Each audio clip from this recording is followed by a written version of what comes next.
Oh wait, no, wrong one.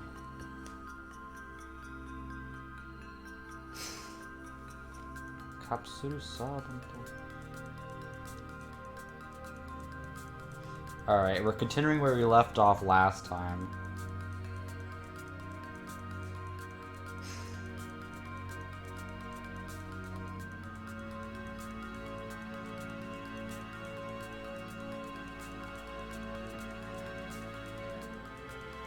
Just waiting a little bit for people to show up.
What's up, guys? So, we're just continuing on with chapter 5. So,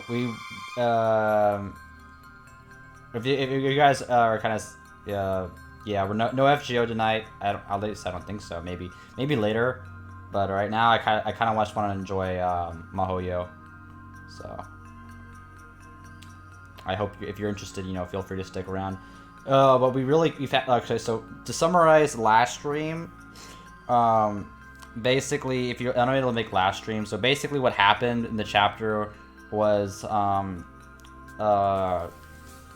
Sojiro was told, got a letter from, Alko saying, hey, I want you to meet at this time, and, because Alko ended up finding out, and Alko and Alice found out that he was the one that kind of spied on their magic, and, by association rules state that you have to basically, ensure no witnesses to the magecraft. So, so Alko tried to kill, Sojiro, but right as, and then she caught up to him, and then finally, when she was about to kill him, they had an intruder come in, this doll with long arms, and then Alko ended up, getting her circuits jammed by this doll, and, basically she let Sojiro run away, but then he came back saying, no, I'm gonna help you out as long as you don't kill me after.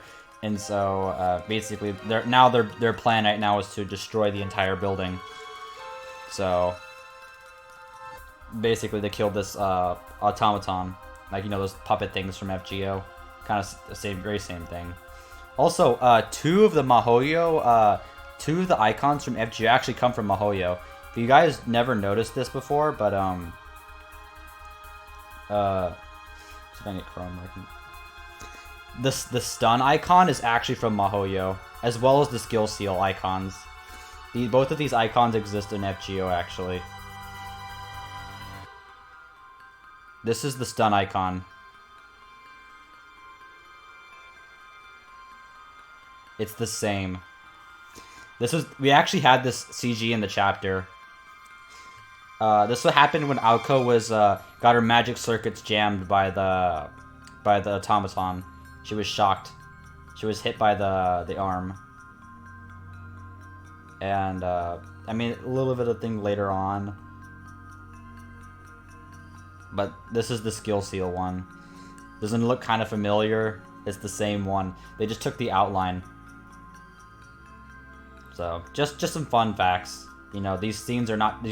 Those icons aren't just totally generic. There's actually some purpose to them. So, just a slight nod if you remember this series. No matter what, a finale is always flashy. The stage is set for the Mirror Castle's final scene. In attendance tonight are 2 people and a puppet. The girl magician descended below the earth to the very heart of the castle, pursued into the depths of the demonic dungeon by an autonomous antique.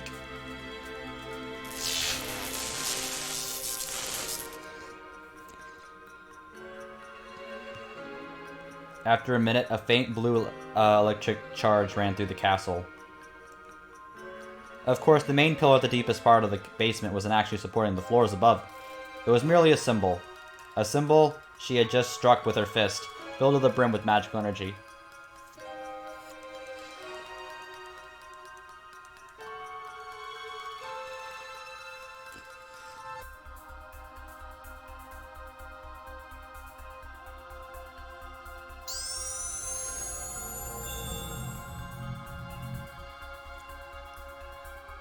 With that single blow, the castle of mirrors would crumble. She had thrown her punch with that image in mind, and in a few seconds it would become reality. It was a straightforward ignition magecraft designed to compress and release magical energy engraved in the pillars all over the castle, in its very foundation. By using electricity as the switch, the activation was nearly simultaneous.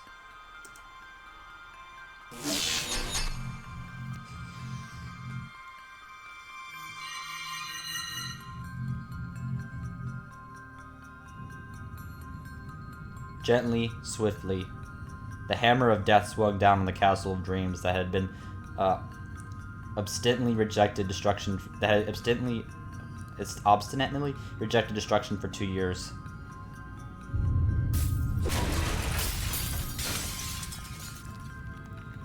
Run, run, Sojiro! Get the hell out of there! It was an almost joyous sound. The castle of mirrors, which had laid lifeless and abandoned for so long, began its final greatest show. Aoko's magical energy became an electric charge, activating the formulas inscribed on supports one after another, starting a chain reaction that would tear the building apart. Dude, Sojiro, get the fuck out of there. Thanks for everything. You can rest now. Though you were even more beat up than I thought. At this rate, I don't even know if you'll hold out for a minute. The central plaza in the basement. Aoko struggled to control her breathing as she ran her crest at full tilt. She wrapped her arms in blue light, fully aware she couldn't cast any spells. Oh shit. Breath, once lost, was not so easily found. The center of the basement. She had managed to arrive at the central pillar without ever showing her back to the enemy. It was a 13-second 100-meter dash, a new personal best. She spurred on, her struggling heart, fully aware what fate awaited her. Are you going to be live translating it when you get to chapter 8? Probably not.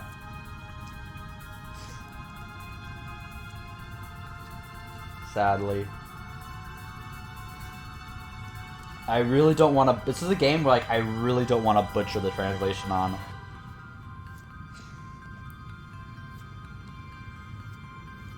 If I go in, I'll be followed. If I go down, I won't be able to escape. It's only a natural thing I could just run away until the end. It was selfish. She apologized to her silent pursuer.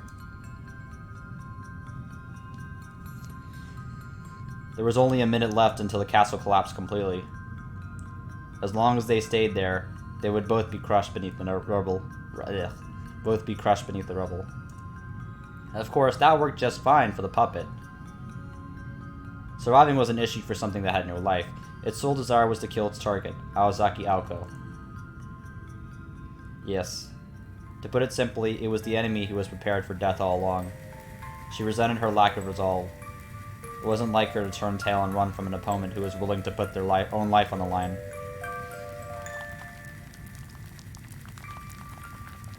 I am alive in slumber. I am rotting alone in the ground. Today is the day I died and was born. Now... Yeah, this was what I translated, too. What's up, Changeable? This is what I did. I remember translating this before. Yeah, I'm alive in slumber. I'm rotting alone in the ground. Yeah. In hell. I'm rotting alone in hell. I think that's what it means. Not the ground. Today is the day I die. Yeah. And was born. Now I'm coming to see you. Isn't that just self-destruction? What's up, Changeable, by the way? Between the six-legged movement and the fin shots, the magical energy it's getting from curses can't keep up. Indeed, though it was called perpetual motion, this is only true if the expenditure of magical energy was kept under control.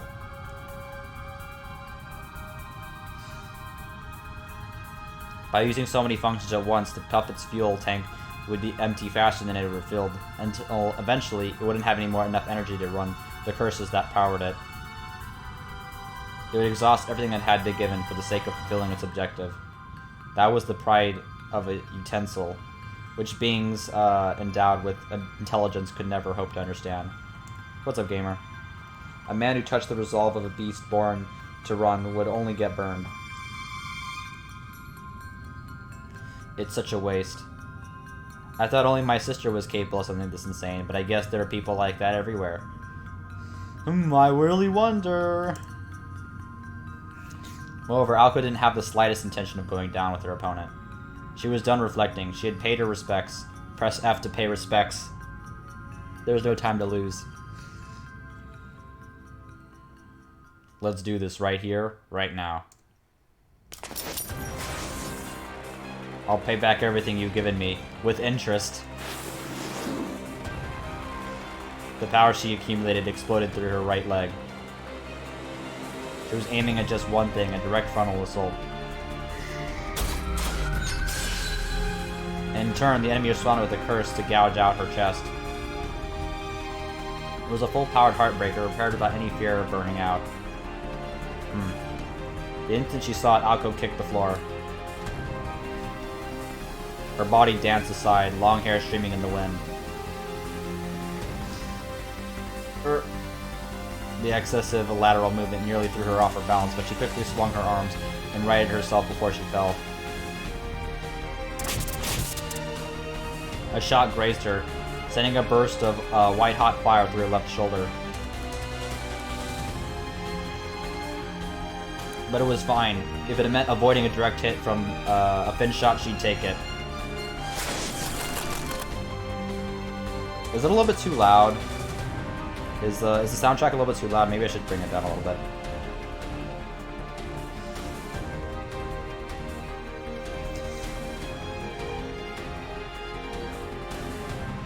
Snap. Okay, that's good. Okay, cool.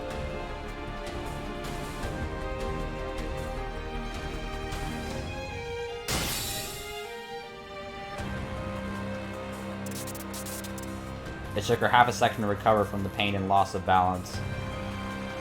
As soon as she raised her head, she deflected the incoming attack with a fistful of magical energy. Now, if the puppet had any mind of its own, it would have surely widened its eyes.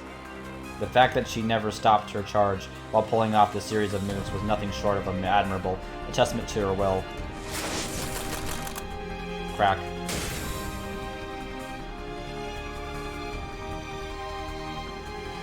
Her reaction was instantaneous. So this is why she's in Melty Blood, Cap. She wasn't strong enough to deflect the attack completely, merely alter its course, but it was enough. The second arm whipped harmlessly through her hair. Everything was a mistake. I should have never been born. Somebody redeem me. Redeem me, redeem me, redeem me, redeem me, redeem me, redeem me, redeem me, redeem me. The cursentation stole away out of her spirit.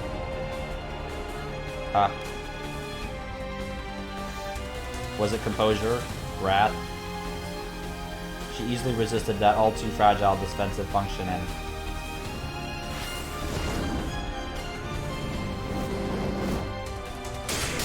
Whew! Dude, she must have some martial arts training. Glider. Filling her right leg with magical energy, she launched the puppet into the air with all her might. This is why she's in Melty Blood. I see.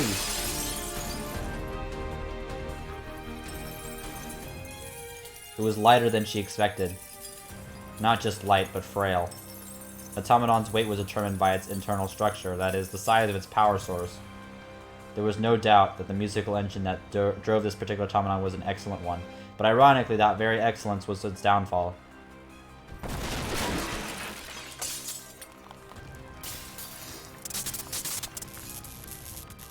Welcome, welcome, welcome, welcome to my grave.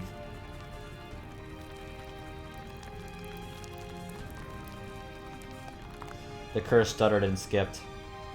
After taking Aoko's kick, crashing into the ceiling, and finally tumbling back to the ground, the puppet was no longer in any shape to move. Its internal structure warped from the impact. The drum of the music box that powered it had been bent.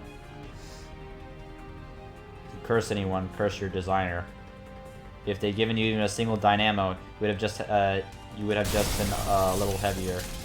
Whoa!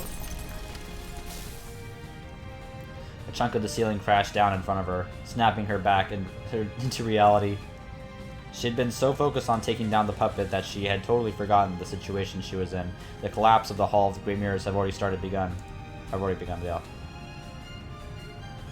Crap. I better get a move on. Run! There's no time to savor her victory, no place to pity her opponent. If she stayed here any longer, she'd soon share the same fate. The way things stood, it was already hard for her to imagine eventually actually getting out alive. Book it, Aoko. Even so, she slapped herself on her cheeks and started moving.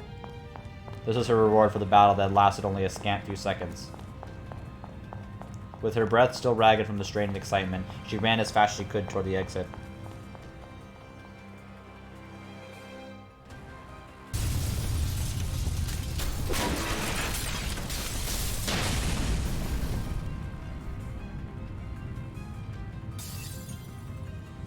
Second by second, the castle's collapse accelerated. With its supports gone, it was folding in under its own weight. Out of my way. It made escaping from the basement extremely difficult. Although she ran through the maze using the shortest path, she'd almost been crushed by the ceiling once along the way. This was the second note, third time she had to pause to deal with falling debris. She blasted away the rebel in the staircase without missing a beat. When the puppet was damaged in their fight, its circuit jamming had disappeared too. Oh shit.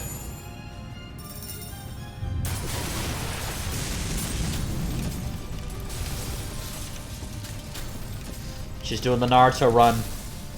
She ran at breakneck speed. The strain of the situation kicked her brain into overdrive.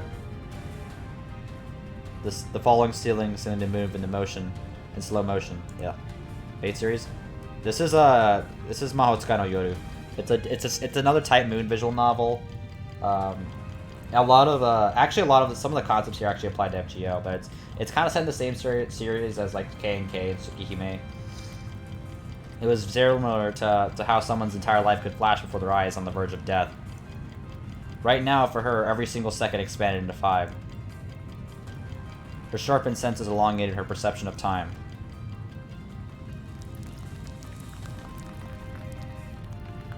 Oh shit. She ascended the rubble-strewn stairs from the crumbling basement to the collapsing first floor. The fact that the lobby was so clear was a miracle in and of itself. But what's more, that the all-important path to the exit was still standing.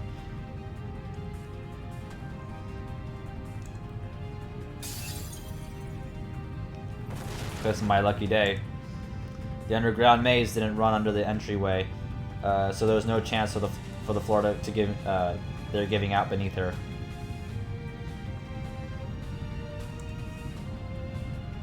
Only the ceiling could collapse, and the scaffolding should hold up until the very end. She made it this far, telling herself that whether or not she'd escape hinged entirely on a fate that allowed her to reach the lobby. And she'd done it. Luck was on her side. All she had to do now was use her remaining strength to run straight ahead, and it was only for 0.2 of a second, but her feet wavered. Perhaps it was naivete, or a sense of obligation. She shook off the image that had floated through her mind and started running toward the exit.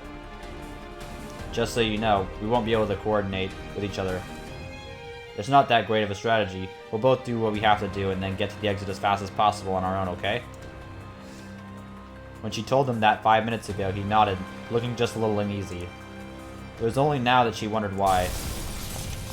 Come on, focus, Alko. This isn't the time for that. Even this passageway wouldn't last much longer. If she turned around now, she'd probably see the end closest to the maze. The end closest to the maze collapsing. But then turning around wasn't an option, was it? This building and her luck were both at their absolute limits. The fact that she made it this far unharmed was nothing short of a miracle, and she couldn't afford to have a single thing go wrong. When she sprained her ankle, lost her balance, or even sneezed, that would be it. A simple pat on the back would be over. Would be game over. And so, of course...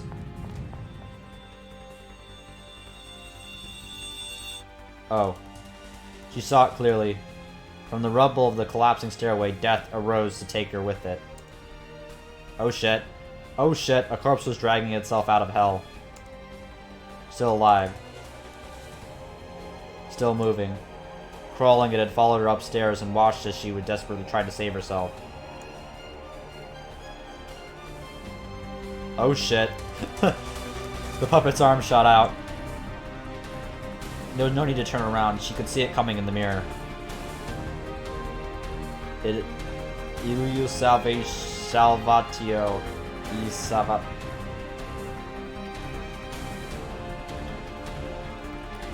Alright, let's figure out what that means, guys.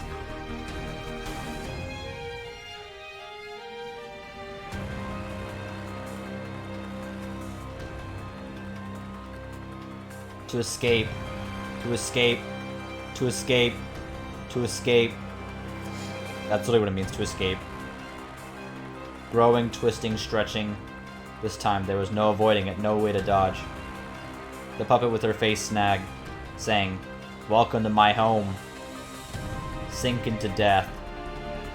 Become dust and whispers. Gouge out my heart.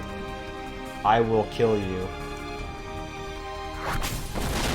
It'll have to get expensive. Because it's fucking Titan Moon. Whoa. For a split second, she doubted her own eyes. What happened in the end was almost unbelievable. Oh shit, you sure are persistent. Dude, did fucking Sojiro smash it with a fire extinguisher? That boy, the boy in waiting in the lobby, broke the puppet's arm, a fierce expression on his face. Honestly, anger didn't suit him. In his hands, he was holding a fire extinguisher. He must have been in the maze this whole time, looking for something he could use as a weapon. No, more importantly, that couldn't be the reason he was still in the lobby, could it? She didn't even want to consider the possibility.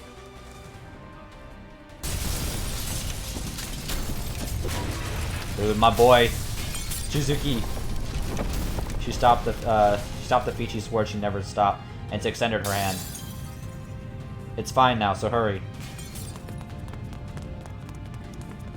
She threw down the fire extinguisher and started running.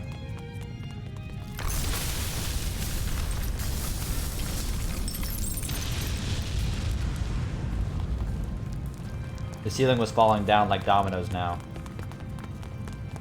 Through the dirt and dust, they kept moving forward. Through the collapsing passage, they ran as fast as they could.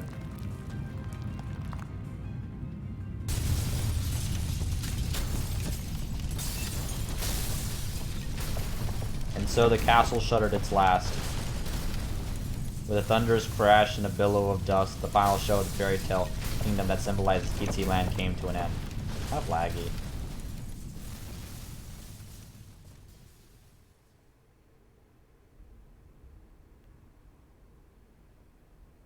The life and death marathon was over. The two who had just for a moment shared their sorrows, joys, and destinies laid their weary bodies out on the lawn, soaking in a strange sense of solidarity. Their tinnitus was already fading. Even a tremor of that magnitude seemed unreal in this rusted amusement park. Alko spoke to the boy beside her as the reverberations of the collapse pierced through the ruins. "So you're alive?" "Yeah." The way she clicked her tongue was cute, but the meaning behind it couldn't have been more sinister. You're alive, shit.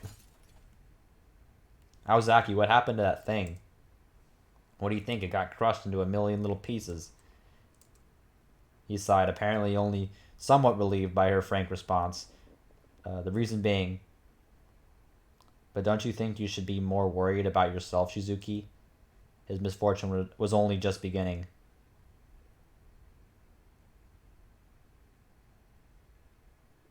You were a bully when you were little, weren't you?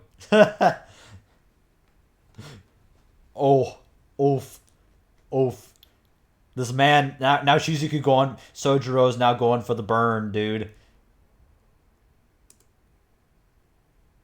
On the contrary, I don't have a sadistic bone in my body. So do you understand your position?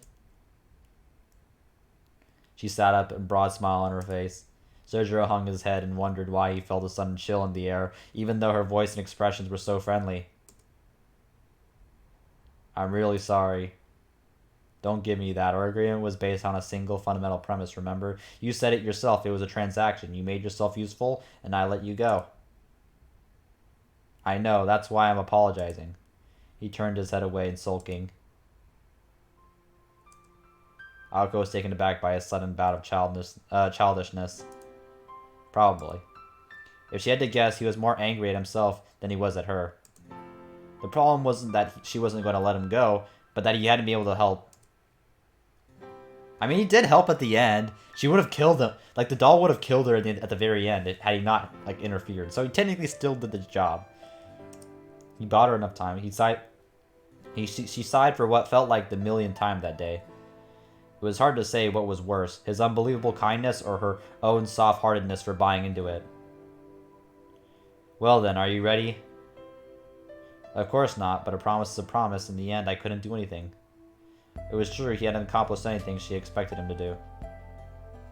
Then again, she looked back in the fallen hall of mirrors. Then his role as bait ended in such spectacular failure. What had he done?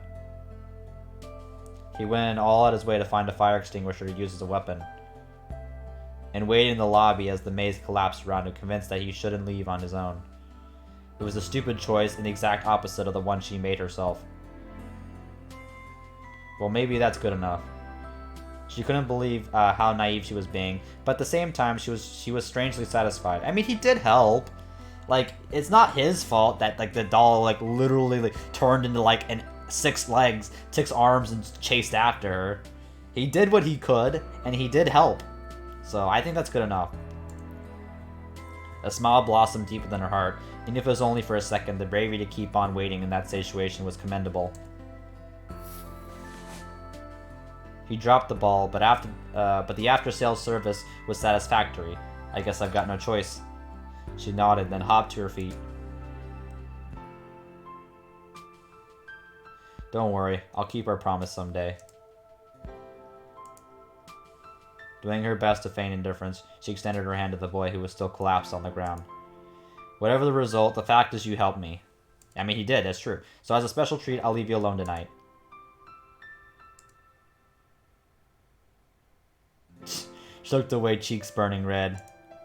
Though her profile was different, it was unmistakably the brilliant face of a girl Sojiro had seen that day when he first arrived in the city. What? She must have felt his eyes on her, because she frowned and shot him a glare. Nothing, it's just that you're really surprising. You're actually surprisingly sincere. He took her outstretched hand, and she hefted him up, thinking he was the last person on earth she wanted to hear that from. By the way, you said you'll leave me alone tonight, but what about tomorrow? Well, we'll cross that bridge when we come to it.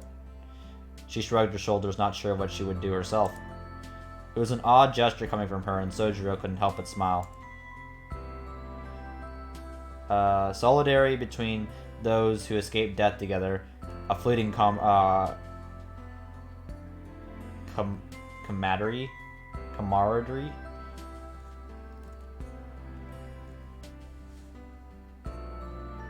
Yeah.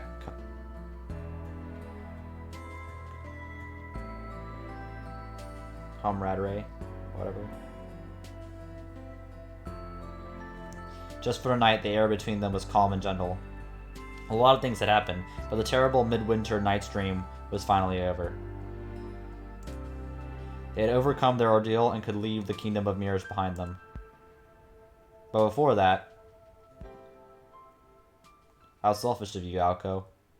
Is that really something you can decide on your own?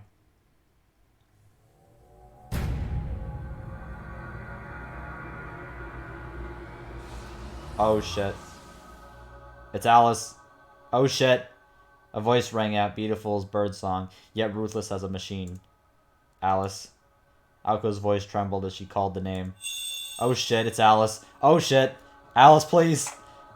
Black clouds descended upon the plaza. The night was not yet over. Kuonji Alice, the witch who terrified even Alco, the personification of the night, which allowed no witnesses, had come.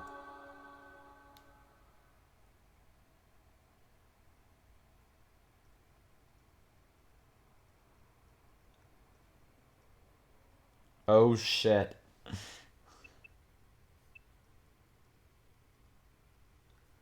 Monka S.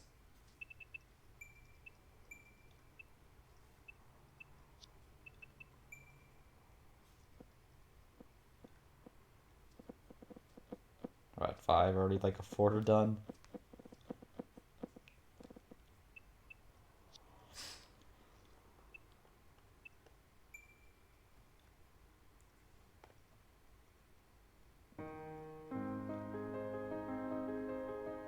Night of the Witches Part 2. For them, it was an almost nostalgic melody. Something which had at one time filled this world. They had all of them silently believed it would last forever. Once at the beginning and once at the end. A joyful, lonely, mysterious siren, heralding the opening of the dream and the return to reality. The night shook. The song was sung. Now their lost paradise would be exhumed. So many deserted dreams. So many forsaken idols. They all responded to the blue cat's cry. The bell's name was Diddle Diddle. Diddle Diddle, the cat and the fiddle. Oh my god, no! That's why it looks like that! No!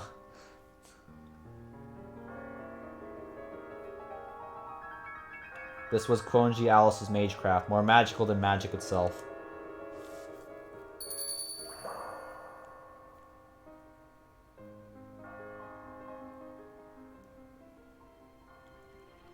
How selfish of you, Alco. Is that really something you can decide on your own? She stood atop the clock tower like an ominous black bird, quietly preening her skirt with delicate fingers. Alice. Alco's voice trembled faintly. With a single glance from Alice, the pleasant atmosphere from earlier had completely vanished. That girl, Sergio dimly recalled a fuzzy memory. He was too far away to clearly make out her face, but he was certain he had seen her several times around town. However, when he tried to remember exactly where, a strange tension hindered him. He couldn't place her at all. I'm surprised I didn't take you for a warrior, Alice. Didn't you say you'd leave tonight to me? Ever so slightly, she raised her guard and took a half step forward. What's up, Faust? It was an unconscious movement. To the outside observer, it might seem like she was doing it to protect the boy beside her. Alice's silence grew ever heavier. Her eyes glowering downward, showing no emotion. Sorry, Alice, you're a waifu. Where's my swimsuit? Yep. Nevertheless, a crushing pressure and indescribable unease steadily encroached upon the plaza. A bell? If he strained his ears, he could almost make out the distant tolling of a bell. It's Hassan! Unbelievably, the rolling, wave-like sound was emanating from beneath the earth. Hey, Aozaki, that girl. Quiet. He shrunk back, out of the way. It was like he had asked, "Is that a friend of yours?" and gotten, "Do you want to die?" as his answer. That's right. I don't know if I could call it worry, but I had a bad feeling he came to see how things were going. It isn't as if I doubted you. Well, thanks for that, though if you're going to have a premonition, I wish you'd clue me in a little earlier. Anyway, as you can see, everything's worked itself out.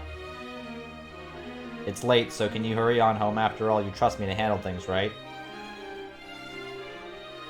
Their gazes met. On one side, Alice cold and just a little unpleasant. On the other, Alco boldly daring her to speak up if she had a problem. No, I've changed my mind.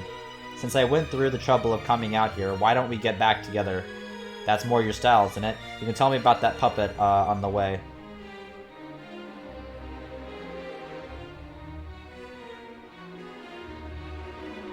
Oh, we're talking about styles now, are we? Whatever, just get out of here already. Go hole yourself in your room and make more of those useless starlings or something. Oof. A sigh of disappointment slipped out from between her lovely lips. It seemed she was more shocked than angry. Aoko, I hate to even say it, but are you serious? Quietly. She questioned the girl she lived with for almost 2 years.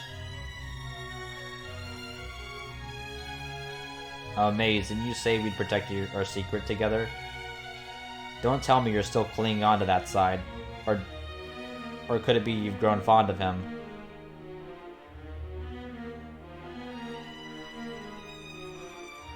Not particularly, I just feel the way I feel. That's all.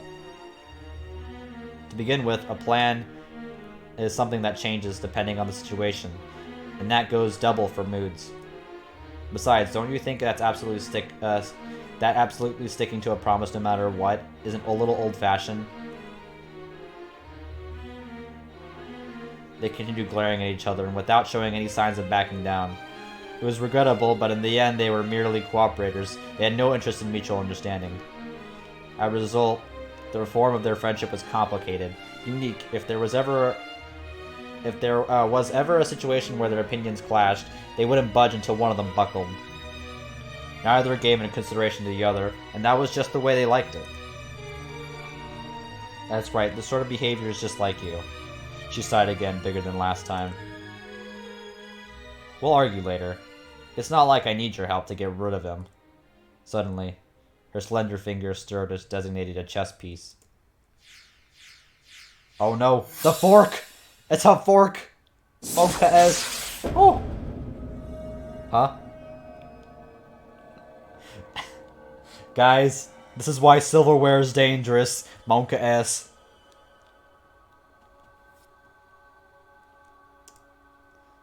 Sojiro, who had been hunted by Aoko and witnessed as an automaton, it was an incomprehensible wonder.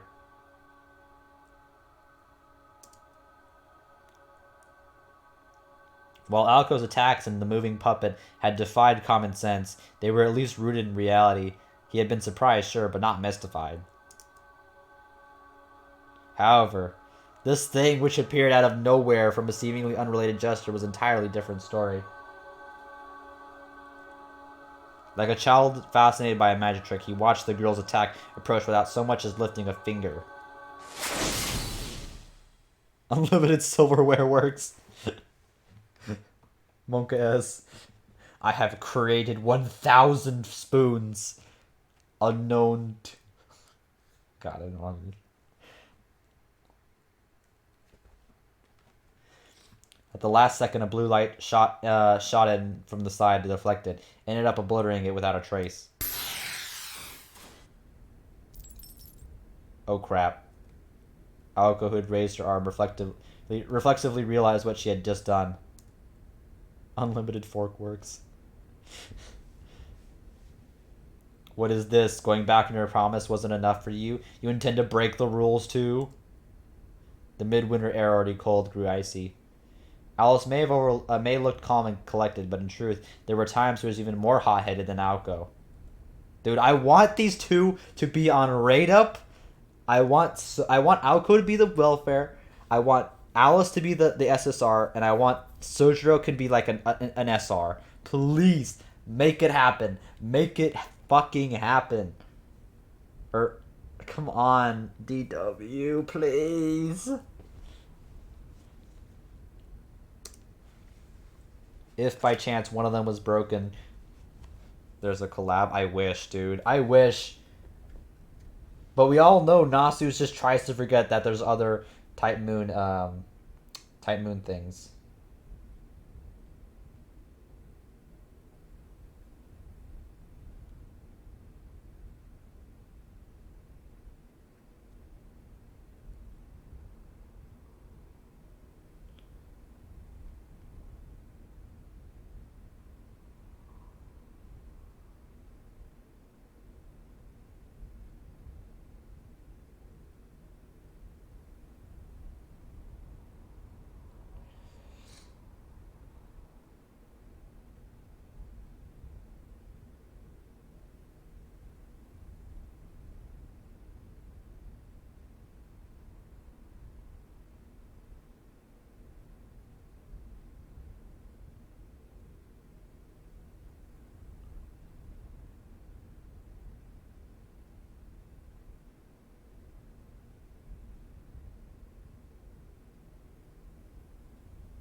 I don't care.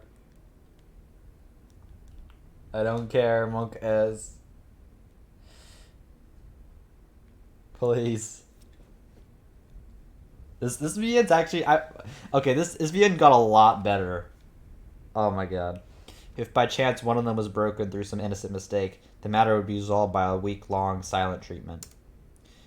But if it was maliciously destroyed, in that case,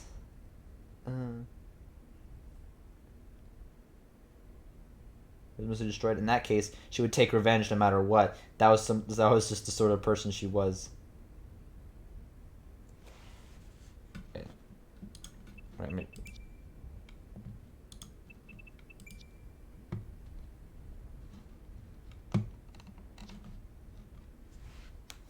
damn.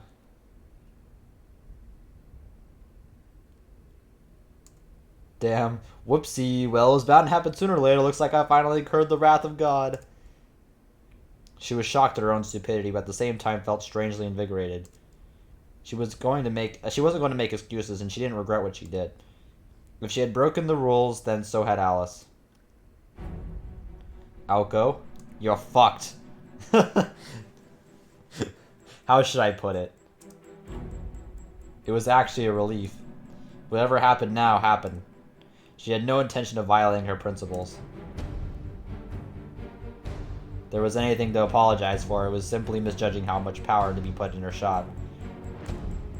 You know, it'll really bother me if she dies tonight. Why don't you kill him another time, Alice? Postponing his execution one measly day won't hurt anything.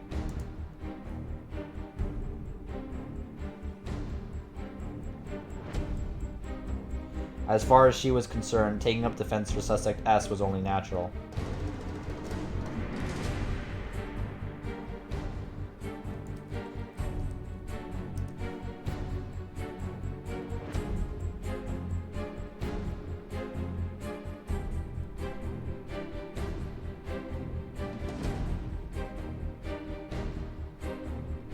Wait, there was a sequel? No, I'm late. RIP.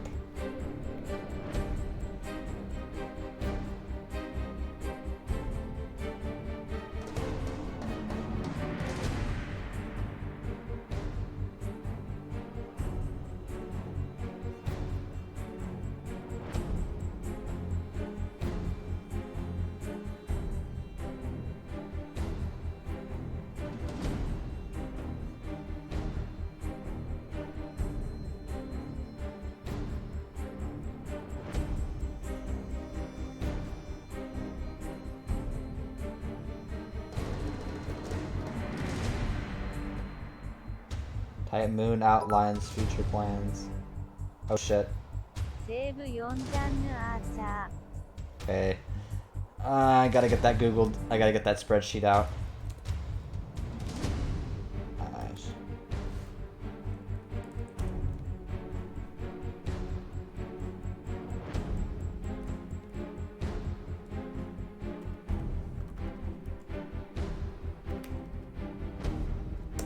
Okay.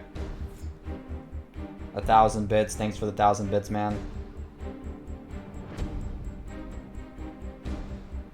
But right now we're playing Mahoyo. I'm really enjoying this so far. And if you guys didn't weren't here earlier, but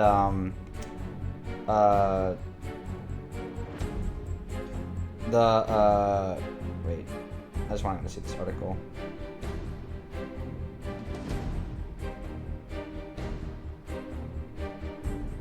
Has that the recent Mahou Sky no Yoru game has 2 sequels in the works, and that the series story starts in earnest with the second game.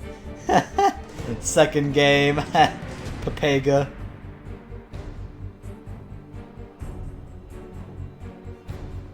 Two sequels. Nice meme, Nasu.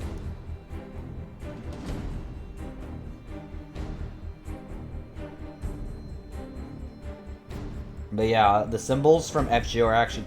Is this not finished, VN? This is not fully translated.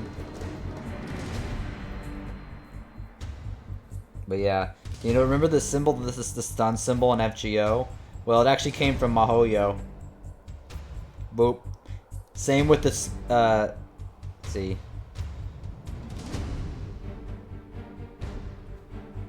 And same with Skill Seal.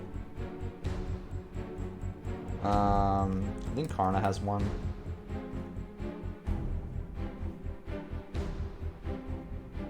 Let's see.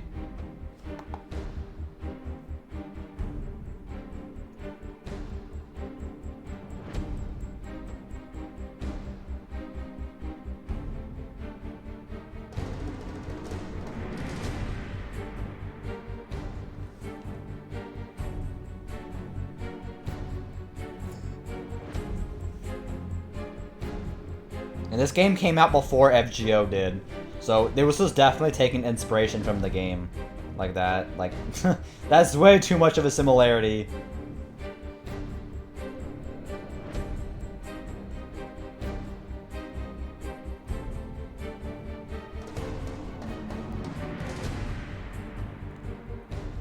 As far as she was concerned, taking up defense for Suspect X was only natural.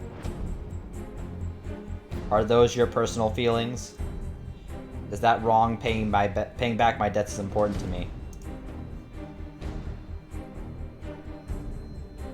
More important than our agreement? It depends on the circumstances, but yes. The human rights of the third person here were of little concern to them. They were too caught up in fanning each other's flames. And the first one to budge, or rather explode, was the girl in black. I see, I understand now, Alko. I will kill him here. You will protect him here. In other words, you're saying you want to fight me, yes? That's the absolute last thing I want. Alko stifled her urge to complain. She knew all about Alice's magecraft and was painfully aware of just how much mystery was hidden away in that tiny body. Her odds of victory are almost, or rather, totally non-existent. On top of that, once Konoji Alice was set off, she was merciless. It didn't matter if her opponent was a roommate, a friend, or even a beloved relative. When she battled as a witch, she became an unstoppable, cold-hearted monster. She took another half step forward to steal her resolve. There was no turning back now. This was no longer a petty quarrel about some eyewitnesses. Their friendship was based on the promise that they were spiritual equals, regardless of the gulf in abilities between them.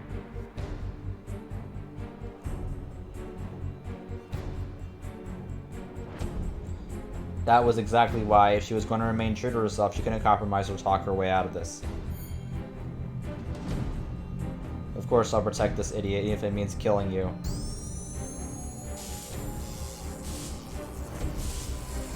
The circuits ground.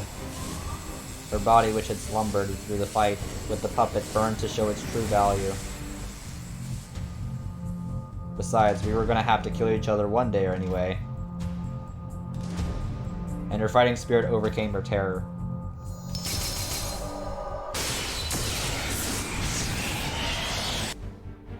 Man, Alco makes Rin look like retarded. Looks pretty retarded. I need my gemstones!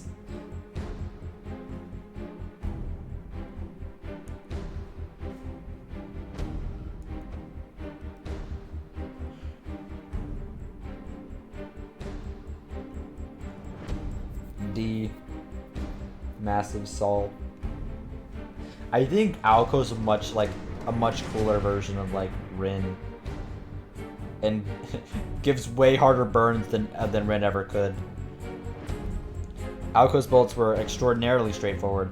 An extraordinarily straightforward formula which used her own body, that is, her circuits, as a gun barrel to fire magical energy.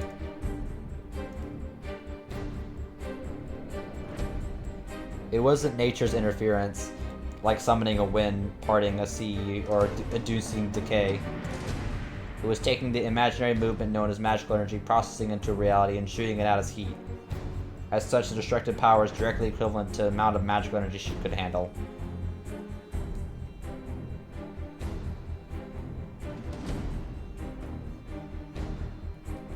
Currently, her shots came in 3 levels. First was what she used against Sojiro, a single action magecraft, which she could just cast by activating her crest. And this was the second. It was a double action magecraft cast by activating her crest and using a simplified incantation.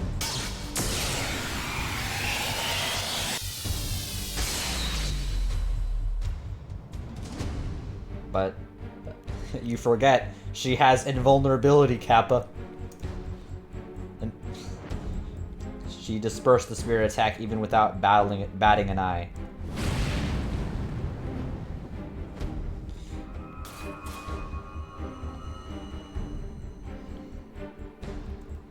Alco clicked her tongue.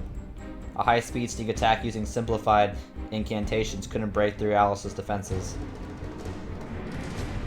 As obstinate as ever, I see. Don't you think that shell of yours is making you a little too complacent, Alice? She covered up her frustration with a taunt. For her part, Alice seemed amused by the show of false bravado. I suppose this is what they call tit for tat, hmm? Although, for it to start like this... Humans never cease to amaze me, getting worked up over such trivialities. Giggle. The heartfelt smile of admiration, she pointed her left hand at the ground. Oh. The forks! Unlimited fork works! Unlimited silverware works! Monka S!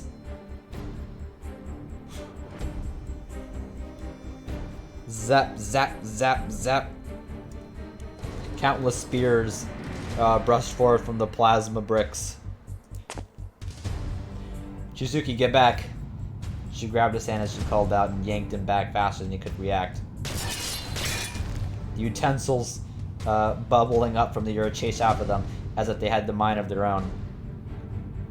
A phalanx of spears radiating outward, separating Alco and Sojiro from the clock tower. Huh? Is that it? The retreat had just been under 10 meters. The growth of utensils smashed out of the ground and stopped short of what Alco anticipated, instead forming a ring around the clock tower, like firewood around a witch condemned to crucifixion. Isn't this backwards? I figured she'd surround us with spears to keep us from escaping, not the other way around. The path behind them was clear. They could run to the exit and all the way back to town right now if they so inclined.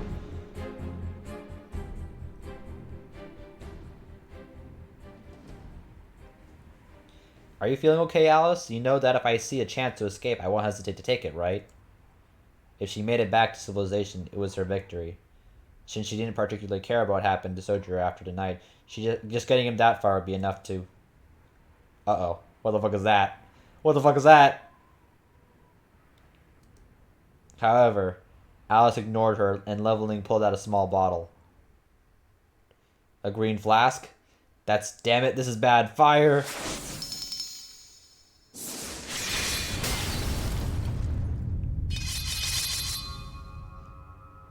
Not a single bullet reached its mark. Aoko's face lost all traces of composure. Indeed. If anybody was being arrogant, it was her. She let a little success in magecraft these past 2 years go to her head. She knew her roommate's personality and the gist of her abilities. So she let herself believe she could put one over her if she just fought her hardest. Oh. The magic bottle opened. Warm wind tickled her cheeks. The banquet of night fled, tail tucked between its legs, at the appearance of a new lead actor. From somewhere far, far away came the nostalgic march of a parade.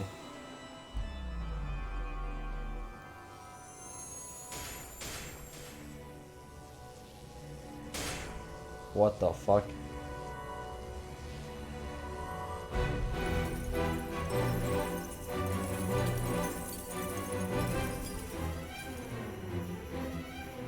No way. This was a miracle which even Aoko, an apprentice magus, had never experienced.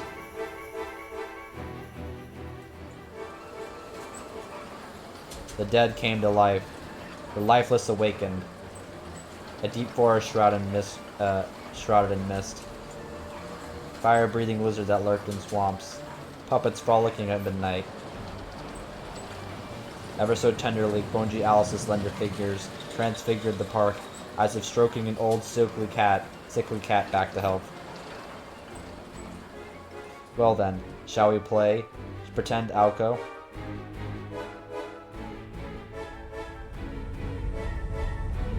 The dumping ground of bygone dreams was for a single night reborn.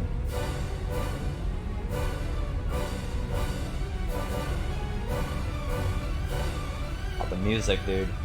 It was an immortal monster that encroached on reality. A dark fairy tale which once released would never allow its prey to escape. If you think you can run away, then go ahead. I don't know how far you'll get, but if you're able to overcome this night, I'll recognize your victory. Her words marked the start of a hopeless battle. With her voice full of affection and sadness and innocent joy, the Black Witch laughed at her friend.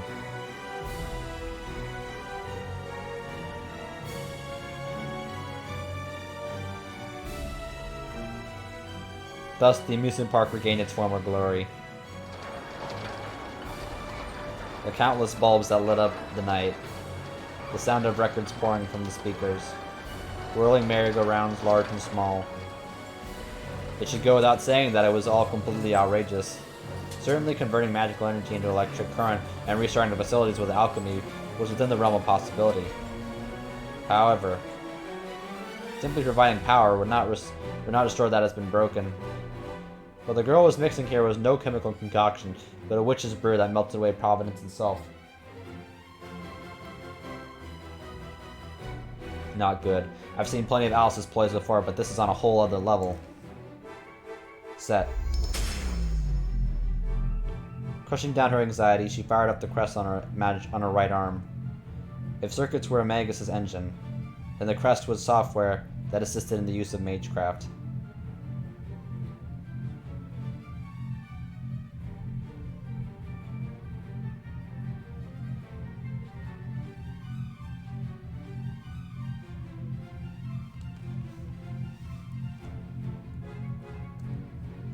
For a half-baked magus like Aoko, it was a godsend.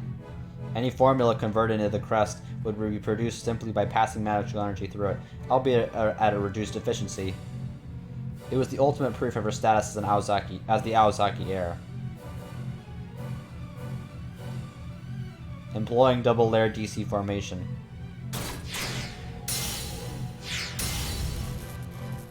She switched the pattern of her crest to a reproduction of the formula and connected it to her circuits. It was a puzzle with dozens of moving parts, like the switches at a railway station which had to be assembled with the utmost speed and precision.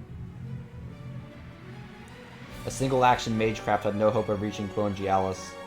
However, the bullets from before had provided an accurate gauge of her defenses. The attack this time would use 5 times as much power and drill into her with 20 tons of force. Even taking into account the protection of the swirling fog and barrier she wore around herself at all times, this should be more enough than to pierce through.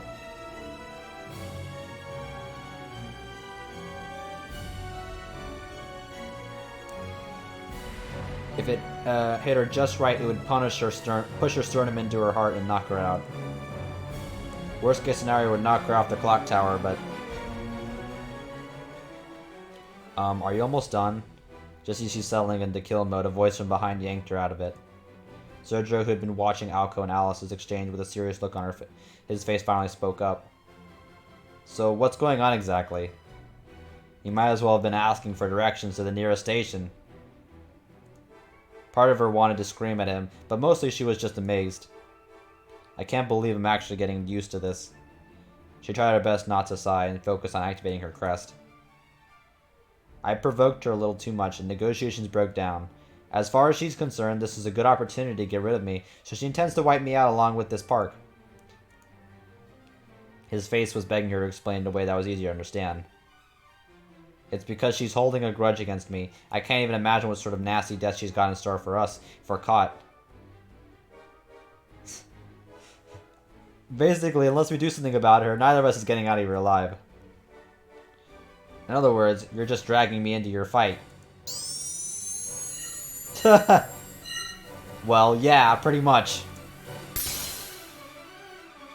As if in response to Sergio, who was still a little slow on the uptake, she fired off her right arm. This time through, though, he wasn't her target. Until just a little while ago, she would have been perfectly willing to mow him down. Right now, the girl on the clock tower took priority.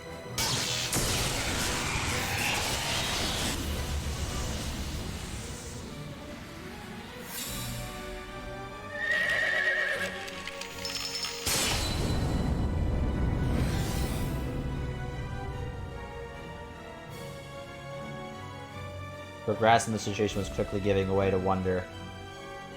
It was the fastest, most powerful bullet she could muster. Given the circumstances, it had been effortlessly deflected. But that wasn't the problem. If Alice focused entirely on defense, she was probably capable of that much. The real question was, what on earth was that just now?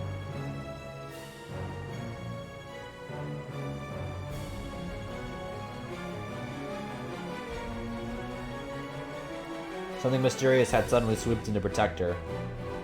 Were they horses? Locusts?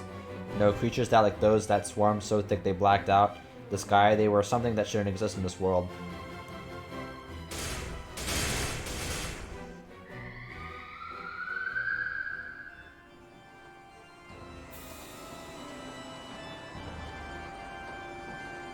Oh god, that's freaky. What? Impossible beings danced in impossible ways. Electricity didn't move them. To begin with, they had no need for such a thing. These relics, once broken down, discarded, no longer abided by human rules. Monka S! Monka S! What the fuck is that thing? Oh Jesus! It was an invasion of fairy tales. The automaton from earlier couldn't compare. Even if it was created by Magecraft, it had still at least been recognizable as a puppet. But these things, animated for the first time, were already something else entirely. Empty vessels sprang to life, their forms twisted and grotesque. A fog of magical energy that's so dense it could be seen with the naked eye was spreading through the park. As over 1,000 creatures rushed to welcome their guests. Jesus, she's firing off the machine gun. Roused by the chill running down her spine, Alcone released a barrage of single-action bullets.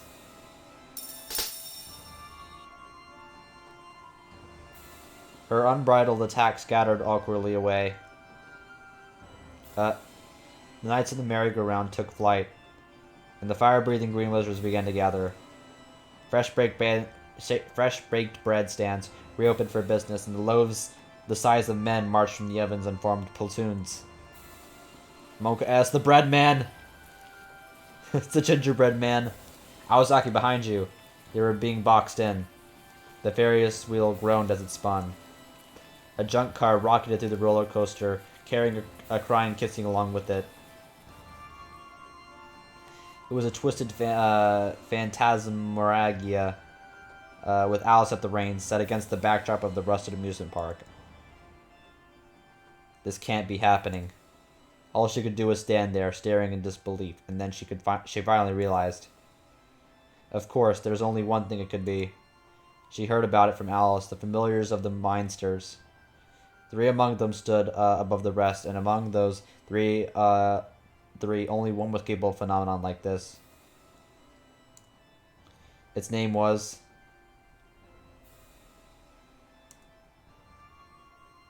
Ploy Kickshaw. Flat Snark. Seriously, Awazaki, behind you.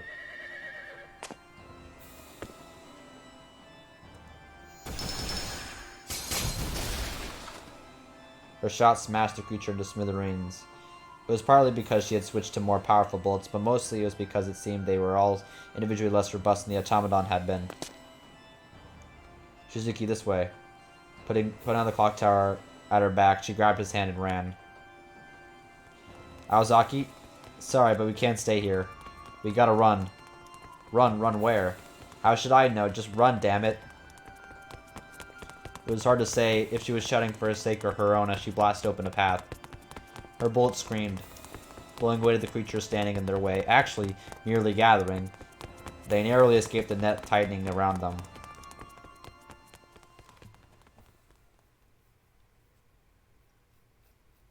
No collab for FGO. Feels bad, man.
Sorry, I'm just checking out my email real quick.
Alright.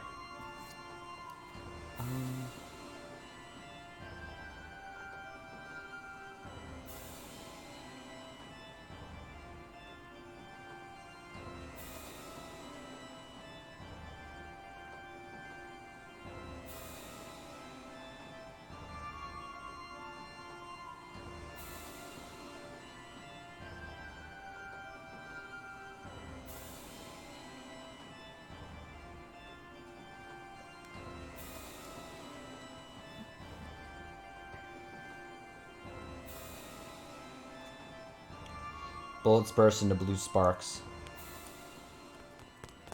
Aoko and Sojiro sprinted down the undulating brick path.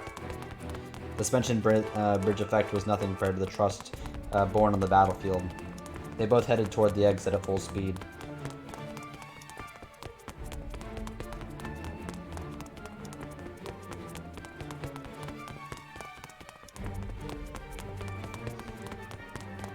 They had both headed toward the exit full speed without even speaking or making eye contact. This abnormality was limited to the confines of the amusement park, which meant they should be safe if they could just make it outside. But, going by numbers, the gulf in war potential was enormous. It was 2 people versus hundreds. Oh my god, the bread men. Monk S. Rather, 1 person versus hundreds of things. Rather, Sojiro is basically... After all, Sojiro is basically useless, and the attackers are more like puppets than anything else. You okay? Those giant scissors just now didn't hit you, did they? She called back while blasting apart the creatures in their way. There was no time to stop moving, no leeway to turn around. Somehow it barely missed me. Sojiro, who was following behind her, answered in an understandably unstrung voice. Going back 5 minutes.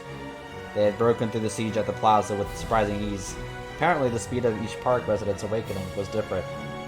The bigger they were, the longer it took for them to get moving. It's a good thing they're not morning people. Ako cracked a joke as she moved down all the smart fry that had been popping up. But then... all of a sudden, something totally outrageous stretched out overhead. Namely, the sheer-like claws of the 18-meter-tall mascot enshrined atop the lobster restaurant. Scissors descended like a guillotine. With alarming speed, the Red King moved to slice apart the 2 who had trespassed into his domain. Shizuki, you turned this way is no good. They had just been a little further, but they were forced to take a detour to escape from the giant lobster. And waiting for them along their new path was a huge swarm of creatures. Somehow it barely missed me. Ruminating over the fact that his head had been nearly lopped clean off his shoulders, Sojiro answered Aoko's call. That said, there's something ahead. Whoa, they're fresh. They're fresh baked. Looks like it. In other words, they're cannon fodder. She stopped and revved her crest. Range is 7.65 meters. Snap should be enough to take them out. Her right arm flashed as he skidded across the bricks, firing a rain of bullets. I mean, there's a reason why she has that style, just poggers. And Sojiro's does apparently is like, as he said in the past, he was like good at running. Snap, which prioritized maximum number of shots over raw damage, sent the creatures flying in a great gratifying arc. Aozaki over there.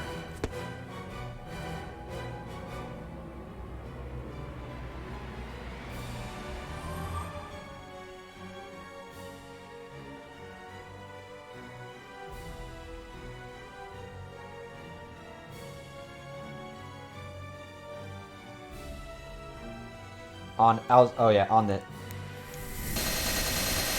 Oh Jesus! She got the machine gun. A riotous profusion of blue sparks bloomed over the illuminated promenade. From above, the fan-shaped barrage was the spitting image of a star mine fireworks display. The bread men were reduced to little more than charred cinders. We could do this. They have the advantage of numbers, but at this rate we'll escape. How's it look over there? It's clear from here. We should be able to make it to the eastern side of the entrance. With a volley of bullets that would leave an average Magus breathless, the neophyte Magus pierced through the enemy formation.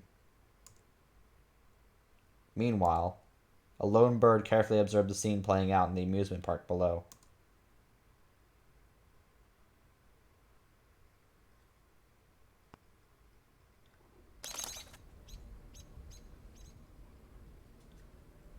Cheep, cheep, chirp, cheep, cheep, chirp. The blue bird let out a shrill tweet as if it descended onto the view. Alice listened to the report dispassionately. It doesn't matter. I anticipate as much. Alco may not have any talent outside of destruction, but the way she uses magical energy is second to none. Hastily constructed familiars were never going to pose much of a challenge to her. Sorry, let me read that again.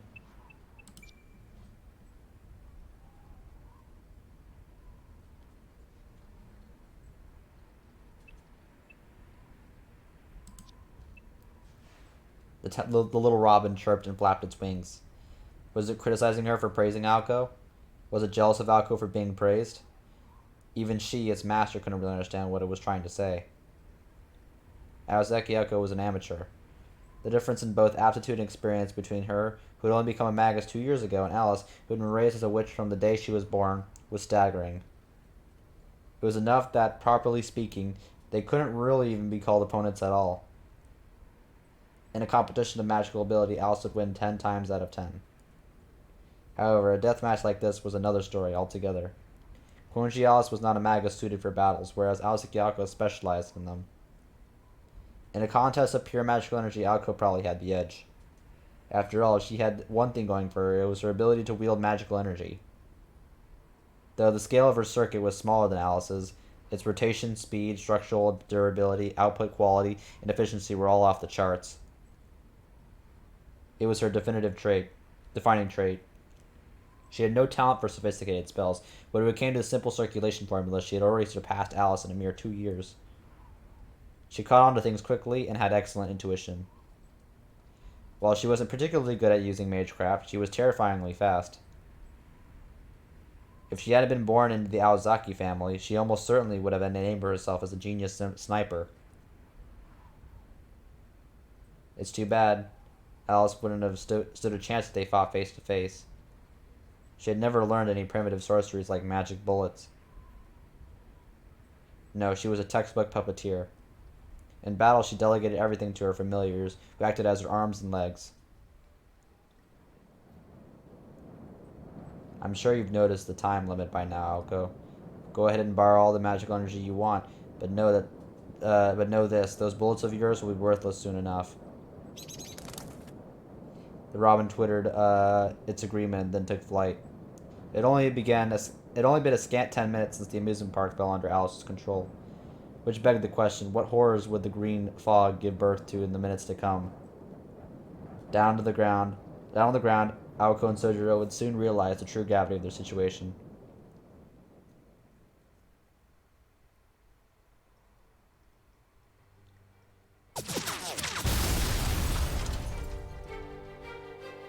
The gates are this way, right? Yeah, the exit is just around that shop. They had been running as fast as they could without rest, going on 10 minutes now, and it was clearly starting to get to them. Their breath was ragged. Ragged. Their breath? I mean, they're breathing?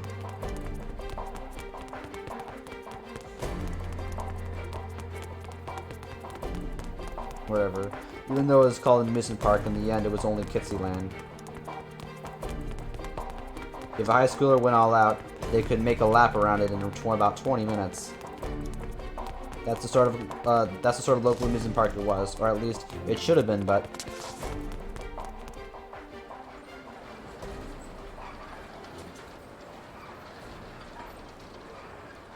well, that's how it was.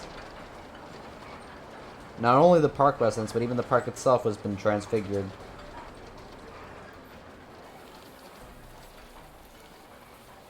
Aozaki? What? I hate to ask this, but this place isn't getting bigger, is it? Yes. This wasn't anything so mundane as mistaking the location of the exit, or getting thrown off by confusing terrain. Everything was being warped. All this time the amusement park had been growing and evolving like a living being. Aozaki. The noose around their necks had tightened another notch, and they hadn't even been noticed. Entrusting her back to Sojiro, she did her best not to complain. It was alright if he was amazed or afraid, but she didn't have that luxury. She was the one who had gotten them into the situation, the one who had taken his hand. She couldn't just fall into panic at a drop of a hat. It's okay, calm down, Naoko. This amusement park doesn't go on forever. Maybe far away, but the fence is still there. Even the flat snark has its limits. Trying to escape is the right course of action. Though from the looks of things, there's still about 1 kilometer left to go. Just chop the fence! They hadn't overdone it, running so fast for so long. Their lungs were burning.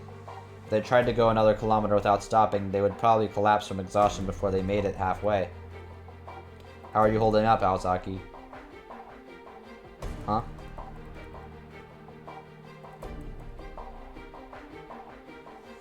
She was snapped back to reality by a whisper from behind.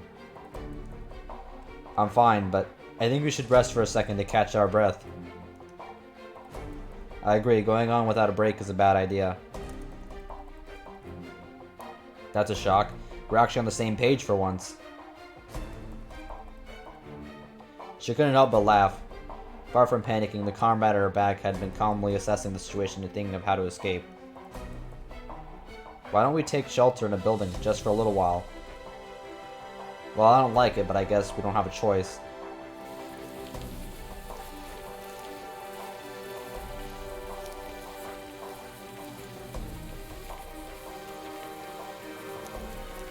They were surrounded by breadmen. Of course, that wasn't an issue. Things might be different for a normal person, but for Aoko, breaking through an obstacle like that and getting to a shop would be a piece of cake. The problem is figuring out which shop to choose. She considered the characteristics of the transfigured amusement park, what was dangerous and what was safe. The most important thing wasn't the building's strength or complexity, but rather... That's it, simple is best. Suzuki, this way.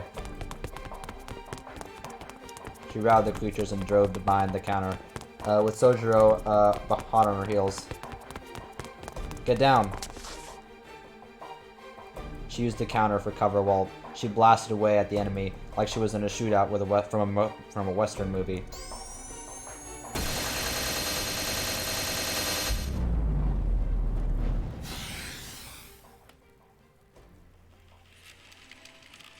Bingo, looks like this place is immune to snarkification.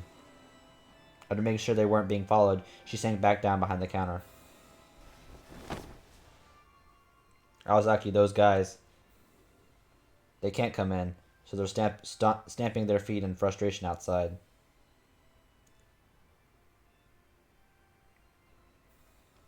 Seeing the curious look on his face, she smiled at him and took a deep breath that was probably equal parts exhaustion and relief. Okay, let's take a coffee break. Even though we're still inside the amusement park, the spot is devoid of fun, which makes it forbidden ground for those guys out here.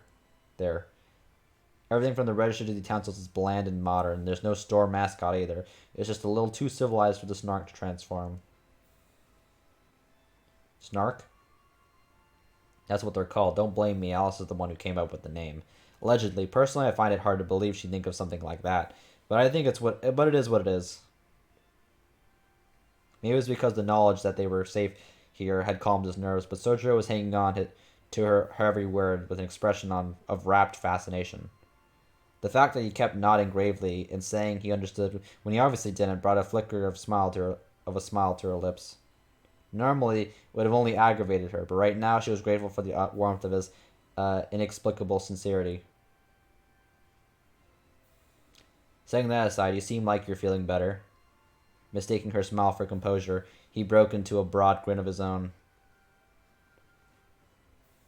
It was the end of a long chain of misunderstandings, but she decided to let it slide.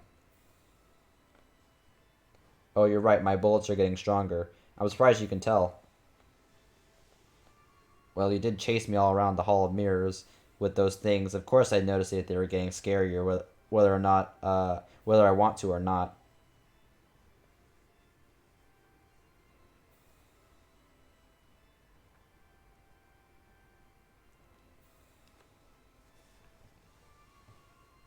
But are you really okay? I'm sure you said something about there being a limit, and you already used a lot more than 20 or 30 shots. Just when I think I got you pegged. As much as it pained her to admit it, she had slightly revised her opinion of him. Don't worry about it. Anyway, the reason I'm getting stronger is because of the concentration of magical energy. You know that green fog that showed up a little while ago? Well, it's entirely made of mana. Think of it as fuel for my bullets. In general, there were two types of magical energy. The lesser source, Ode, which was generated within a Magus's body, and the greater source, Mana, which filled the atmosphere. Currently, this amazing part has been transfigured into a fairy tale overflowing with mana. For an ordinary person, that meant nothing, but for a Magus, it was a paradise where they can cast spells to their heart's content. In other words, this magical energy stuff isn't an issue, right? So then we just need to watch out for injuries and stay on top of our stamina.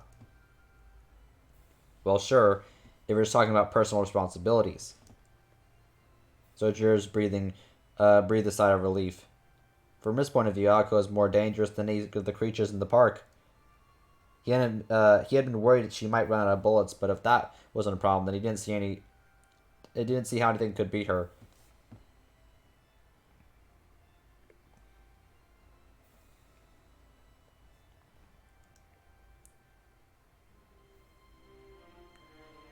I appreciate the vote of confidence, but it's a little premature. Those small fry out there are nothing more than weak walking garbage. There's still the Smark's main body to consider, and if Alice unleashes another fairy tale monster on top of that, we're screwed. Another fairy tale monster? You mean the thing that changed the park isn't the only one? That's right, they're called ploy kickshaw. Aberrations that even we magi find disgusting. Something ridiculous from a bygone era, capable of reproducing even the most impossible surreal fantasies. He was making an isn't that the pot calling the kettle black sort of face? Hey, I'm a proper modern Magus, you know. There are plenty of things we can't do, and obviously we're no match for modern weapons thanks to the 20th century warfare pushing things forward. You guys finally have us outgunned.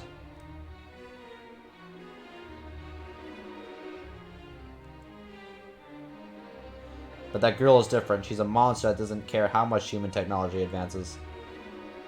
Take those breadmen, for instance. Something like an automatic pistol wouldn't have any effect on them. Probably because they don't understand the meaning behind it. She suddenly looked back over the counter. Alice's familiars are all mysteries needed from fantasy. Since they're impossible right down to their premise, they interact poorly with the lower laws of physics after all. Fantasy and reality are naturally incompatible. Oh, I get it. When you say breadmen, you're talking about those walking loaves of bread. He ignored the bulk of her explanation and latched on to the part that he had caught on his fancy. Getting back to it, the compatibility with modern weaponry is the worst. Even a rocket launcher would be useless. They're incapable of reaching a mutual understanding or participating in our order. For ploy kickshaw, things that don't exist in their world, things that they don't understand, they simply disperse without even touching them. The only thing that can get through is the absurdity called magical energy, which is tinged with the same mystery as them. It's like they inhabit their own conceptual space, or rather, their own universe, and... Ahem. Basically, they have their special property called folklore protection. Just hitting them hard or using powerful spell won't do much. The only way to defeat them is to make use of the weak point from the fairy tale that spawned them. Do you know what the Greek myth of Achilles? Hey! Achilles, my boy! He shook his head no.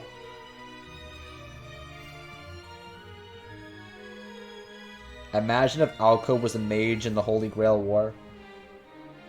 Keck W.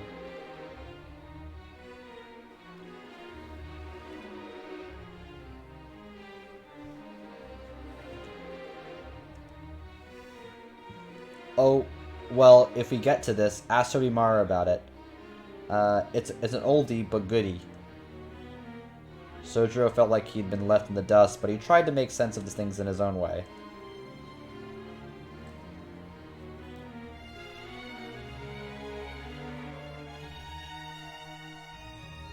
Imagine if Rin was placed by Aoko. Yeah. Yep.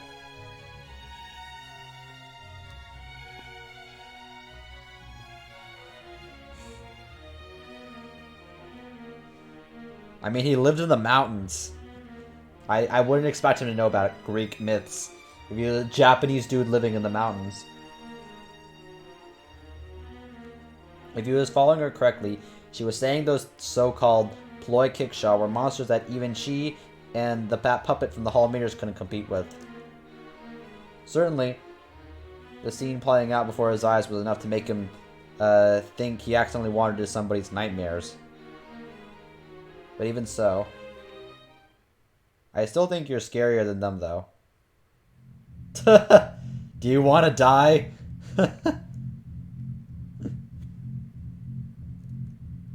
See what I mean? Sojiro protested silently. Listen, the things that have us surrounded right now aren't the real threat. As far as Alice is concerned, the bread men, that lobster, even that meat grinder from that sausage shop, they're all worth less than my bullets. Do you get it? Those moving mascots are just a bonus to her. They're nothing more than a breath of the monster she unleashed here. Breath? All of this is just its breath? I know, I don't like it any more than you do. But that's just our situation. We got our work cut out for us just dealing with one fairy tale monster. She has another one on top of that, we may as well throw in the towel. How many of those things does she have anyway? She's not being stingy, more than I care to think about. Of course, they all have their own individual quirks and restrictions. For example, there's one that she won't wake up unless there's a river nearby. That won't wake up unless there's a river nearby. Even though this park has a lot of fountains, there's no river, right? So she can't use it. Her familiar... Oh, shit.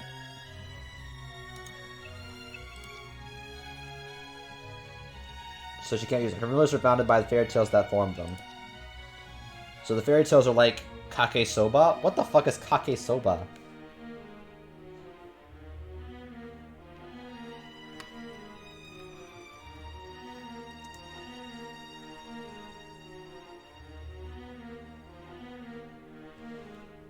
Kake soba is the most basic way to eat soba noodles in a hot dish. It's made with soba noodles that are boiled, drained, with a hot noodle broth made from soy sauce, sweet mirin rice wine, and dashi poured over it. The dish gets its name from this broth, as kake means to pour over.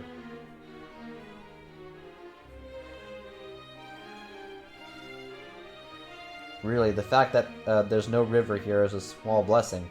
If there was, a monster specialized in outright destruction would have reared its ugly head. Oh, London Bridge! The troll. She completely ignored his interjection and kept going. Moving on. The foundation of Alice's Magecraft is Mother Goose. Which, I guess you never heard of, have you? It's a collection of rhymes from England, filled with playful fairy tale-esque imagery and themes.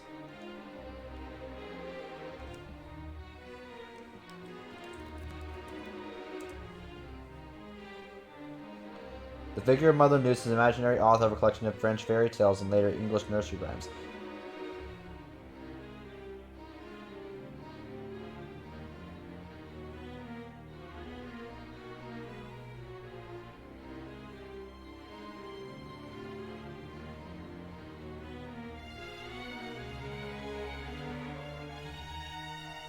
The Ploykiksha in that group aren't so bad, actually. One another, they can all be beaten with Magecraft. I'm not sure I should ask, but when you say that group, does that mean there's another one? There it is. There is based off a certain Mother Goose-inspired work that Alice's monitor was a fan of. Each and every member of that group is abnormal. Even a Magus would beg forgiveness at the sight of them. And the thing that revived this amusing park is from that group. If I had to guess, I'd say it's the Flat Snark. Probably. I wasn't paying attention myself, so I'm not sure about the details. Flat Snark.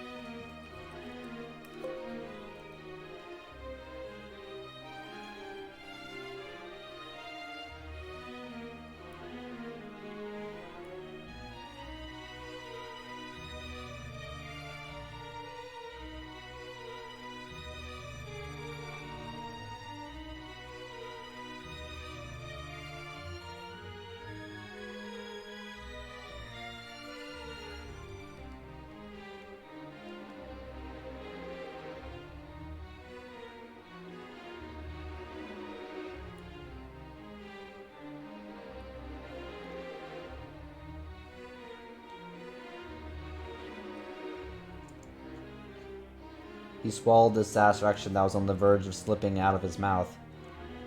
Sure, he wished he could stop being so vague with all this group and that group talk, but she had said something that just now that required more urgent investigation.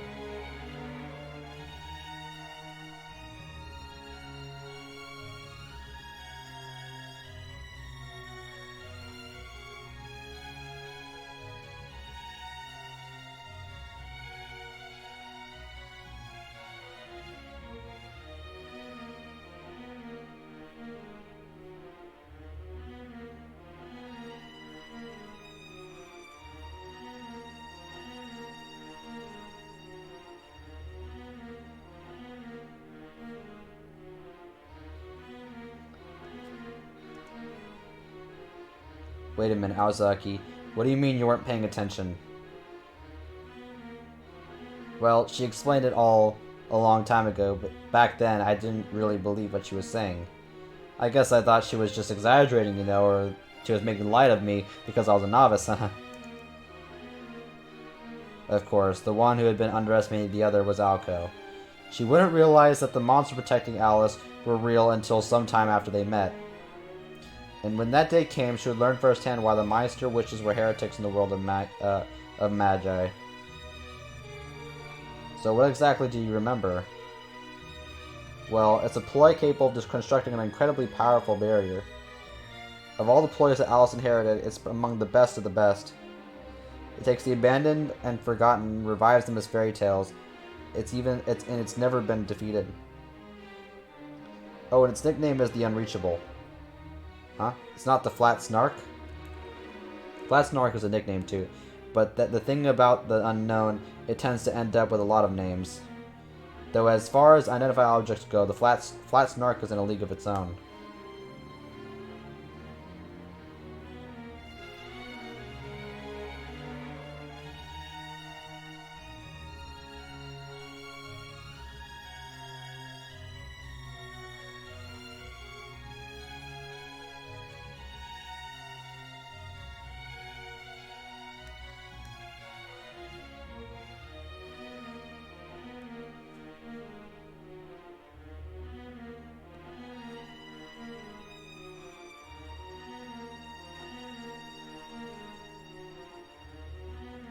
Have you ever heard of Lewis Carroll's The Hunting of the Snark? No, it'd begin with who's Lewis Carroll? From there, let's see. He was a professor whose nail reign was dodged and a gentleman possessed of a specific singularly peculiar imagination, but none of that really matters right now. What's important is what he left behind. The Hunting of the Snark is the story of a group of adventurers who devote themselves to capturing an undefinable monster called the Snark. It's a truly Carroll-like book, smartly satirical, totally nonsensical, frustratingly cryptic, and without any real ending to speak of. The adventurers suffer through countless trials and tribulations on the Snark's island, and while they do find it in the end, the baker who makes the discovery disappears without a trace. It's a satire, people who spend their lives running around chasing after something they themselves don't fully understand. Of course, it should go without saying who the baker and the Snark are in this amusement park. Akko didn't mention them, but the Flat Snark was also known by other names. The Inscrutable Island, the Fifth Dimensional Plane. They were not names uttered by Alice, but rather the incoherent ramblings of Magi who had been defeated by a Mindster. The term Snark is used in the graph theory to refer to a series of contradictory impossible planar graphs. Got a graph theory.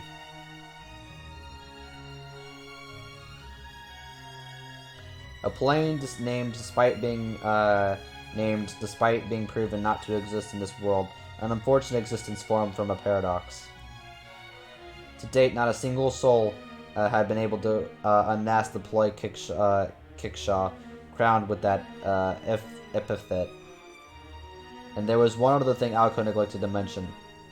The Flat Snark was a monster that grew. Even now, its main body was hidden away somewhere, exhaling mana and bringing the park closer and closer to becoming a perfect fairy tale kingdom. Well, there's no point in scaring him. Did you say something? Nothing important. Anyway, to summarize, the Flat Snark's powers reviving the world of fairy tales. It has extraordinary capability with this, compatibility with this amusement park, since it was a playground based on fairy tales from the start.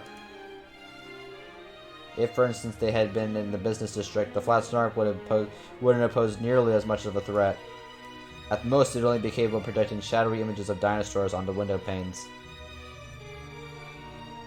Oh, so that's why the audit was sick. The only reason Sojiro noticed that was because a strangely sticky fluid had suddenly dripped onto his back. Monka S.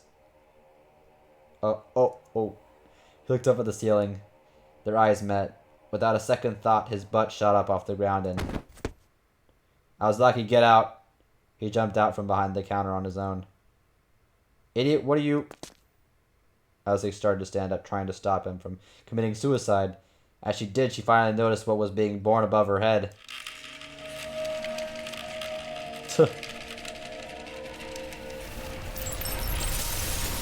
Oh, Jesus. Sojiro's not an idiot.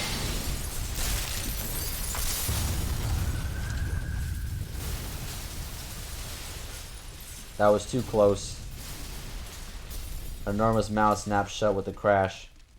The burger shop with no mascot had been totally transfigured. Who the heck paints a picture of a clown on a ceiling? Seriously, who does that? If you love clowns so much, then decorate the entrance or something, damn it. Naoko Fujishi ran. There was no longer any respite here. The last faint flicker of situation had been eroded away by fairy tales.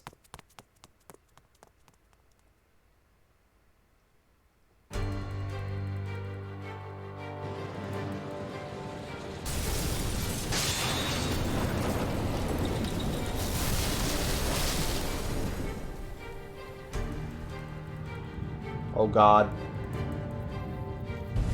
The snarkification of the amusement park had entered its final stages.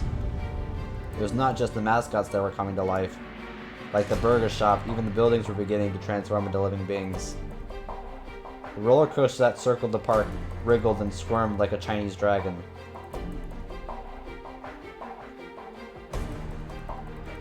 Aoko and Sojiro stared up in blank amusement at the Ferris wheel that had swelled up until it was over 80 meters tall. As they did, a massive bread man bore over them as if trying to hand out tickets. But we're good, thanks.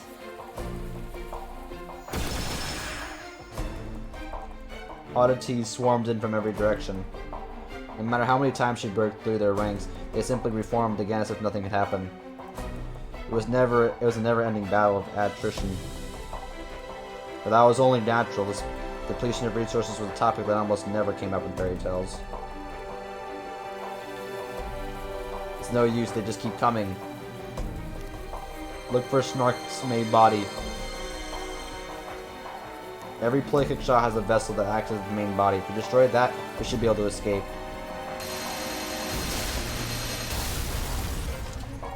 You say that, but what exactly am I looking for? I already told you, didn't I? Play kick shot are things that don't exist in reality. Look for something strange that wasn't here before, or something that isn't possible. That'll be the main body. Something strange, like what? Seriously. Something like a living puppet or a flying go-karter. She froze in the middle of firing the bullet. As soon as she put it into words, she realized just how hopeless the situation was. The amusement park was overflowing with things like that. All these oddities transforming and moving on their own couldn't possibly exist in reality. That's right. There's not a single thing here that isn't strange. Is it blending in with the crowd? She chewed on her lip and muttered to herself, no, it couldn't be. The flat snork was a barrier-erecting ploy. Given that it was fielding such a ridiculous number of familiars, the defensive abilities of the main body were probably close to non-existent. On top of that, it was based on a story about the unreachable unknown. It's just the reason that once it was discovered, it wouldn't take long for it to break down. In other words, we find it, it's our win. It's something as fragile as that really mingle with the small fry. I mean, it's true they say if you want to hide a leaf, you should hide it in the forest, but flip it to me.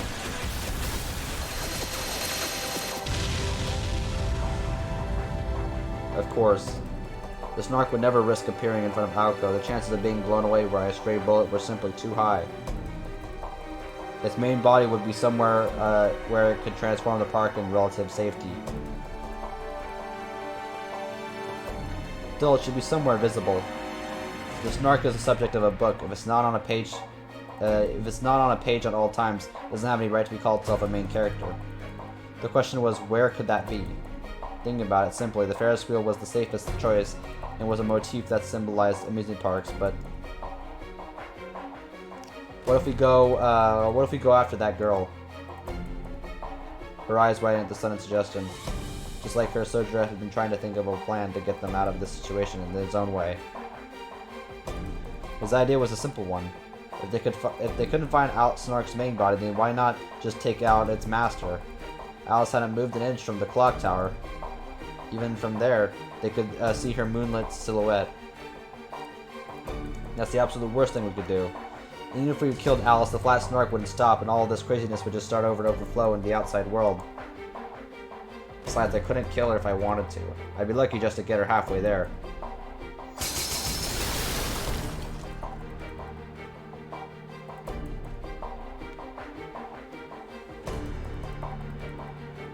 A bread man, unable to let such a rancid accusation against its master stand, charged at them and found itself summarily converted into toast. They pressed their backs together and caught their breath. With no plan to awaken from this nightmare, and their prospects of escape dwindling by the moment, things were beginning to seem truly hopeless.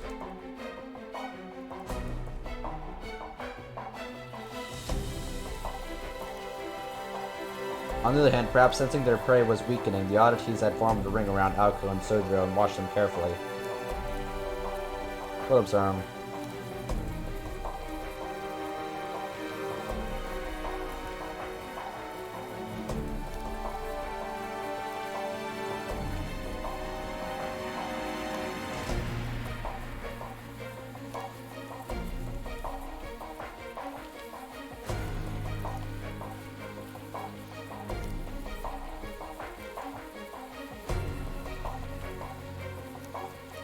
Would they drag them to the bakery and roast them? Would they take them to the butcher and mince them?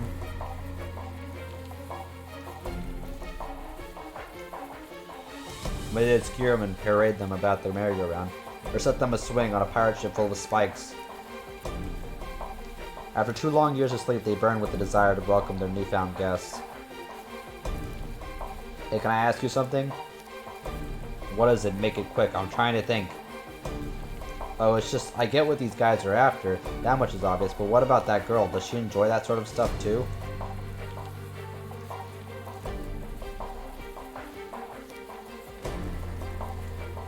I doubt it. The misanthropy comes from the amusement park's grudge and the flat Snark personality, right? Basically, all the familiars are twisted in one way or another. But somehow she couldn't deny there were aspects of Alice that were frightening. That's good, so what are you thinking about? Did you figure out a way to end this? Sorry to get your hopes up, but I'm fresh out of ideas. It'll probably all stop once you die, at least.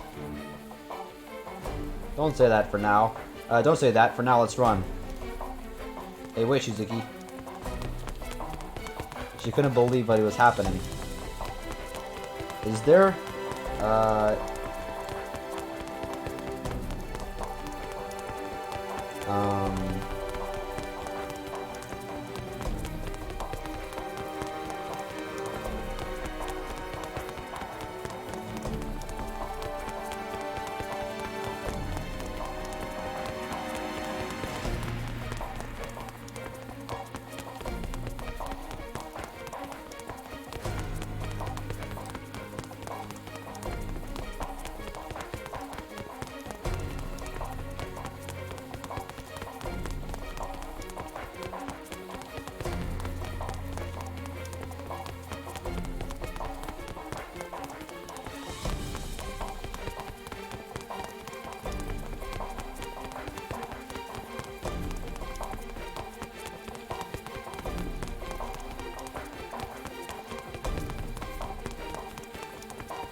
I'm looking up fan art for Alice.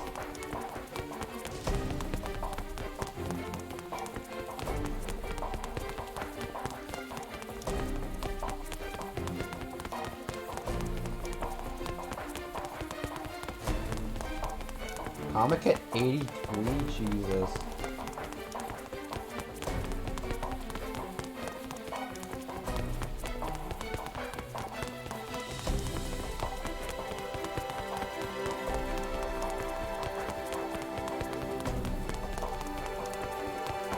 We'll never have Mahoyo.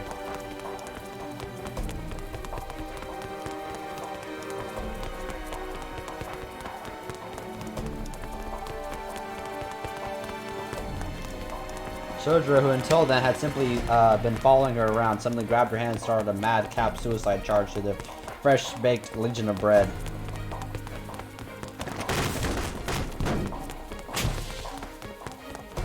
This is too much.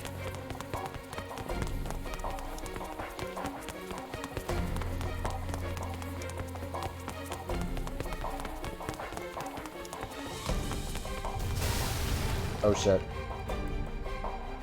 What was his reasonable response to the conversation we were having?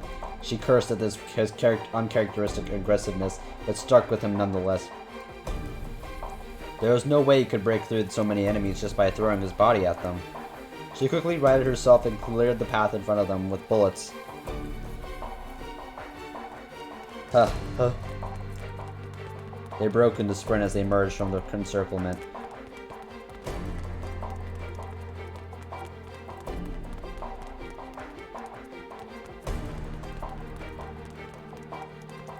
Now that they come this far, they had no choice but to go back to the original plan of escaping the park. But setting that aside, what on earth were you thinking? Weren't you ready to give up before at the Hall of Mirrors? She honestly couldn't understand his reactions. This and that are different, okay? Don't worry about it, just run. Bullshit, she's trying to kill you for finding out our secret, just like I did. Isn't she? You're dead out of the way, how is it different at all? She didn't know why she was shouting about something like this, but she couldn't stop herself.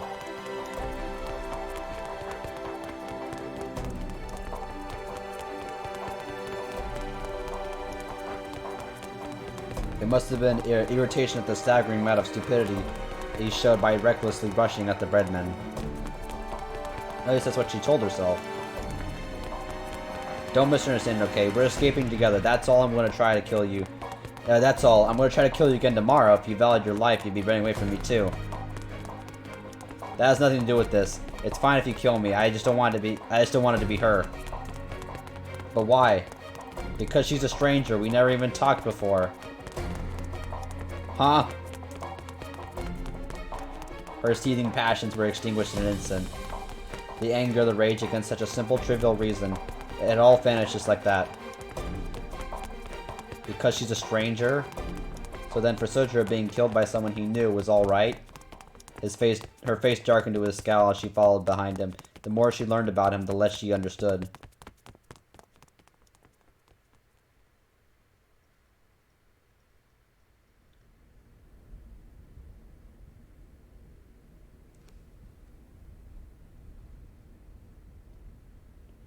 Alright, I'm probably gonna end up streaming tomorrow. Maybe tomorrow morning. So yeah, I'm gonna take a little bit of a break. I think we're about like halfway through, maybe. Halfway through with this part, I think.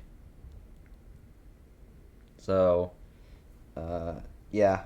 I'll see you guys, tomorrow. We'll be streaming this. I'm gonna try to stream this early in the morning. So, let me just save. Maybe see if we can host someone.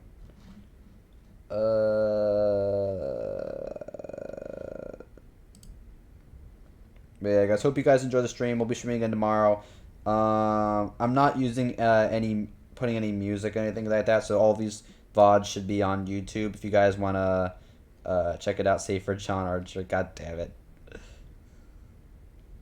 I'm keeping track of your bits, by the way, Rose. So far, you've done 2100 bits, so I'll match you on that. Anyways, I'll see you guys tomorrow. Peace.